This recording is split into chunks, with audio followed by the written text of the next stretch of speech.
I feel like meal planning is the bane of my goddamn existence. Hey everybody, today I'm going to be showing you how I have been using this Petite Meal Planner from Erin Condren to try and get a handle on both my spending and my cooking when it comes to meal planning, something that I have never been that great with. And a while back I made a humorous, somewhat satirical video about my realistic meal planning. I'll link it in the cards up above. Because I need to be working on acclimating myself to what I call the sadness diet, which is a renal diet, and I am not anywhere near close to being fully compliant with it, but my doctor is okay with the progress I'm making.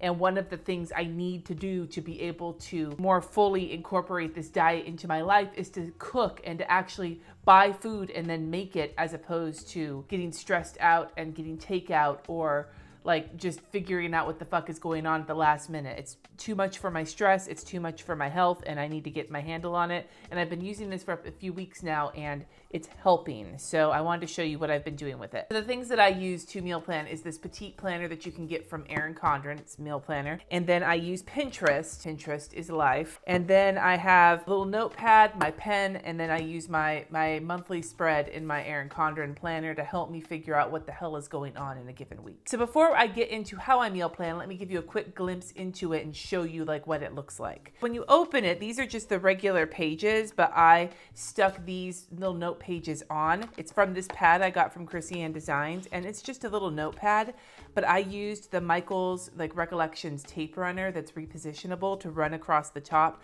to basically turn these into a post-it, because I didn't have a post-it that was the size I wanted. They're meals that my family likes, that I like to cook. These are like tried and true meals that work for our family. And so here I have some crock pot meals, some other meals that involve, you know, whether it's grilling or just cooking on the stove, and then the Instant Pot meals, which, as you notice, I've given them their own post-it note because I want to fill this fucker up. This is what the actual layout looks like. It gives you a whole week, Sunday through Saturday, more on that in a minute, breakfast, lunch, and dinner, a shopping list, a meal prep strategy section. You have a bunch of these pages, and then at the end, I haven't gotten into any of this yet, PS. You've got several pages to plan out dinner parties, and these dinner party pages have spots for drinks, appetizers, main dishes, side dishes, desserts, a list for guests that are coming and are they bringing something, do they have food allergies or special requests, and then a cooking schedule and shopping list. And then you have a price tracker, something I really want to start using but I haven't gotten around to yet, that gives you a chance to track items, the store they come from, the size of the package or whatever, and then the price and the unit price to help you kind of track things you buy on the regular at different stores.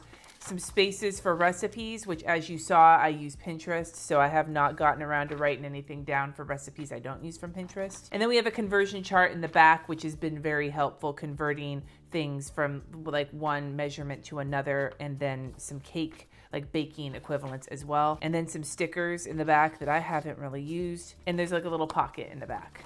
So that's the basic planner. This is what my first week looked like. And I was trying to get fancy with some stickers. And then this was this week where no, not so much, not fancy. I'm just gonna go through the process of me using this as I plan out my meals for this next week. The first thing that I want to talk about when I said I was gonna get back to it is that this is a Sunday through Saturday plan. I don't meal plan Sunday through Saturdays. I meal plan Friday night through Friday lunch.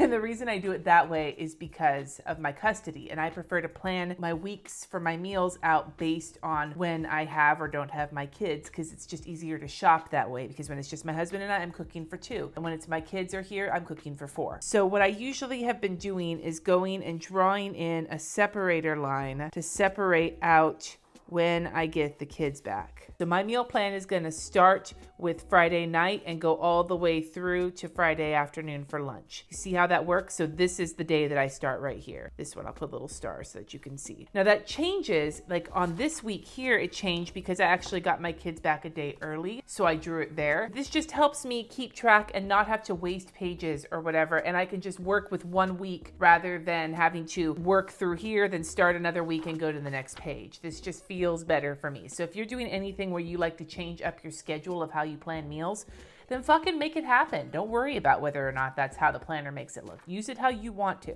Now, this is gonna be a week I don't have my kids, which I'm not as good at meal planning. I'm really great, or I'm getting better at meal planning for the weeks I do have my kids. But when I don't have my kids, my husband and I tend to eat a lot shittier because it's a lot easier to not worry about it when it's just the two of us. But when you have starving teenagers, it's a little bit more imperative to plan your shit out in advance. So the reason I'm scheduling this for a week that I don't have my kids is to force my ass to do it. What I usually do when I am looking at my week is I take my monthly planner, I'm looking at the monthly spread so that I can see where there's meetings, where there's going to be late nights, because that I want to plan accordingly. My daughter's got her high school open house where we have to go and hear about registration and meet teachers and all of that. And that is in the evening. So that's a night that I have to have an easy dinner figured out. Following night, I have a vocal rehearsal at 6 p.m. So it's another night I'm not going to be home to cook right then. And then I have my board meeting on the 15th, which is a night that I really don't like to cook anything too hardcore because I get stressed out as fuck. I have this 6 p.m. hang up. Basically, I have 1, 2, 3, 4 nights of this week where I need to make sure I have something either in the crock pot so I don't have to think about it, or something super easy. I'm gonna make just a little note in my planner where I don't forget that Monday, Friday, Tuesday, and Thursday are all busy nights. That's what those little dots are for. One of the other things that I have been attempting to do ever since I started using the Instant Pot was pick one new recipe that I haven't used before. I'm very picky. Maybe I should preface it with that. I'm very fucking picky. So I'm trying to incorporate more meals that we'll all like, and it's easier to test a meal on a week we don't have the kids because then I don't have to worry. Like my husband and I can figure shit out for ourselves if something doesn't go right, but if it's two hungry teenagers, then it's a little harder to rebound. So I already picked the new meal that I am going to try this week, and it's going to be this chicken lo mein situation that you do in the slow cooker. Now, even though it is a slow cooker, it's a short window of time, like an hour and a half on high or something, and then you have to cook the noodles and then put it all together. So I think that it's actually going to be better to try on Saturday. So I'm going to put the chicken lo mein on Saturday. On Friday, I'm actually going to be doing spaghetti in the Instant Pot, which is a quick meal, so it works even if I've been busy. And that the reason I'm actually doing that is because we had intended to do it on Thursday this week, but because it was my son's birthday and I had forgotten we were going out, I decided to just move everything down, and I need to use up the salad and things that I already have in the fridge. The other thing I like to look at when I'm meal planning for the week is what the weather is going to look like over the next few days. And this whole next week is supposed to be rainy and somewhat chilly, and so comfort food is kind of the name of the game. But Sunday, it's not supposed to be rainy, it's just supposed to be sunny in the afternoon, and so I think that'll be a perfect time, since I know I have some shrimp in the freezer, to do garlic shrimp pasta. It's also one of my favorites to make when we don't have the kids, because then there's more for us.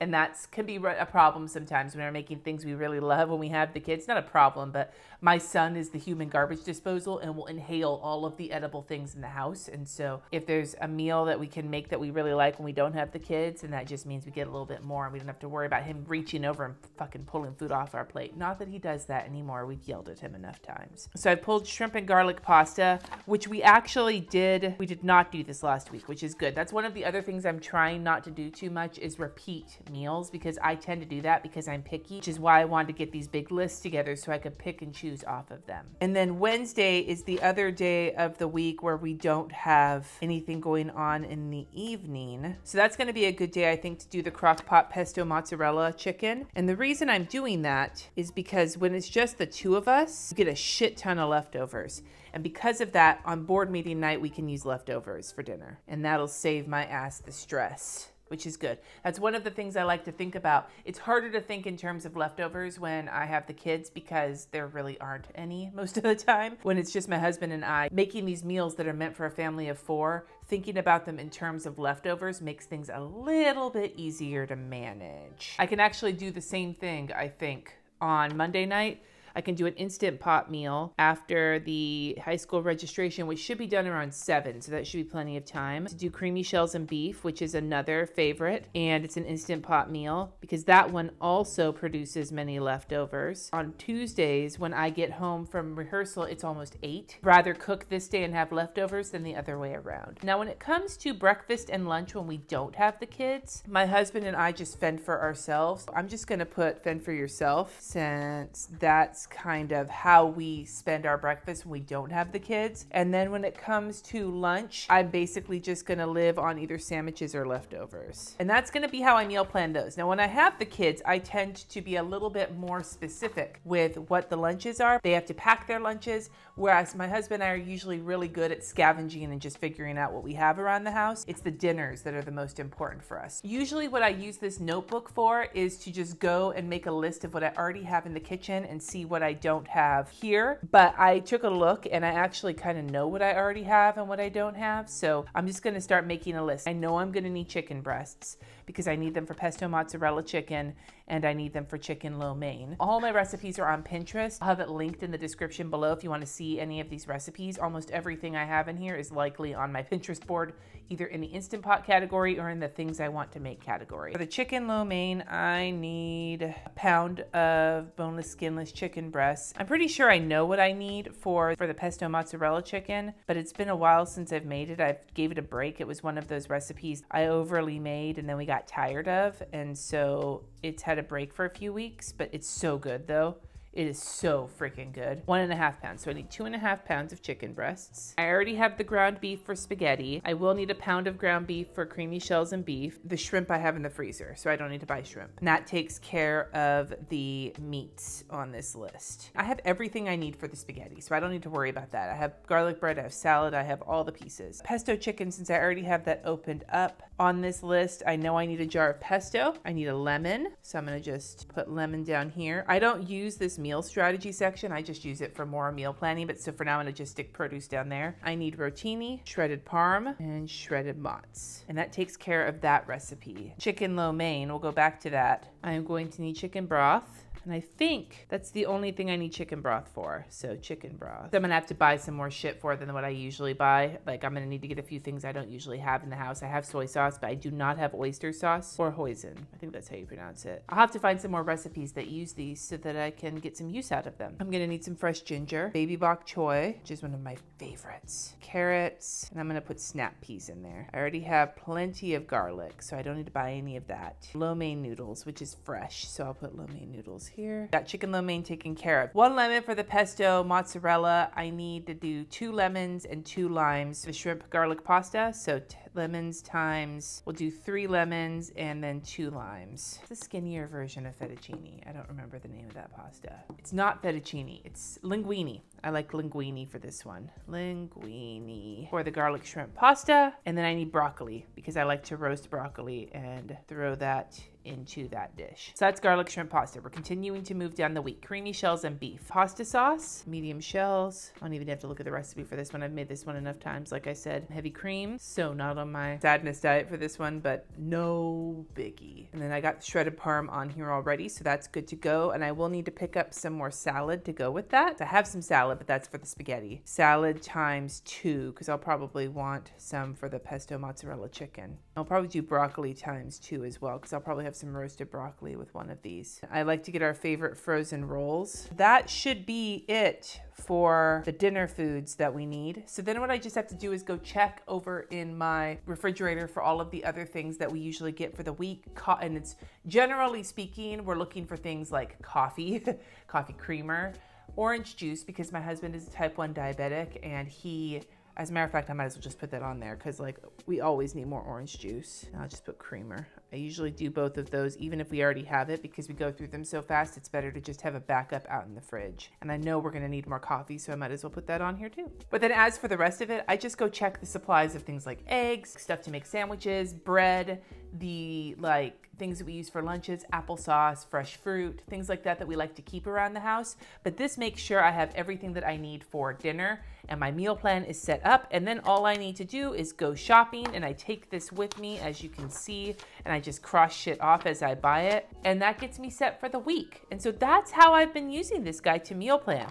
It's not pretty. I'm not decorating it. I'm just scribbling all over it. But the nice part about this puppy is that it's small. It can go with you to the grocery store really easily. And if you bring your bullet journal with you for a meeting like I did, you can actually slip this sucker right in here and just carry them together if you have a Scribbles That Matter, which I think is fucking rad. So if you have any tips for meal planning, leave your favorite tip down below in the comments. And if you don't have any favorite tips, but you have questions, how about leave that below instead? And like I said, my Pinterest will be linked in the description below, so go check it out. Thank you so much for watching. Subscribe if you haven't already, and I will see you next time.